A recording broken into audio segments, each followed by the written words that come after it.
Diqqat qiling, yangi kiberfiribgarlik turi ommalashmoqda. Telegram messenjerlari firibgarlar tomonidan egallab olinmoqda.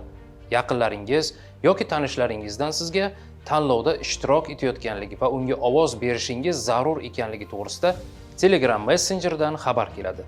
Yoki sizni aynan bir guruhga a'zo qilishadi. Ovoz berish tugmasini bosishingiz bilan Telegram akkauntingiz firibgarlar qo'liga o'tadi. Buni siz avvaliga bilmaysiz, chunki ular ikkinchi foydalanuvchi sifatida sizni kuzatib turishadi va Telegram akkauntingizga ishonchli qurilma sifatida ishlab turishadi. Vaqti kelishi bilan sizni Telegram akkauntidan chiqarib yuborib, boshqaruvni to'liq o'zlariga olishadi. Eng yomoni, ma'lumotlaringizga ega chiqib, ushbu zararli xabarni barcha kontaktlaringizga tarqatishadi. Sizni nomingizdan yaqinlaringiz va tanishlaringizga pul mablag'lari so'rab xabar yuborishadi. Hurmatli yurtdoshlar, bu kabi firibgarlikka tushib qolmaslik uchun quyidagilarga amal qiling.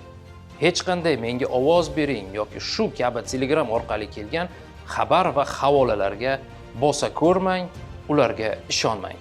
Agar sizga shu kabi xabar kelsa, zudlik bilan o'chirib yuboring. Telegram sozlamalariga o'ting, maxfiylik va xavfsizlik bo'limiga kirib, qurilmalar ro'yxatini tekshiring. Agar notanish qurilmani ko'rsangiz, zudlik bilan uni o'chirib yuboring. Telegramingizda ikki tomonlama himoya tizimini yoqib, unga murakkab parolni o'rnatishni unutmang.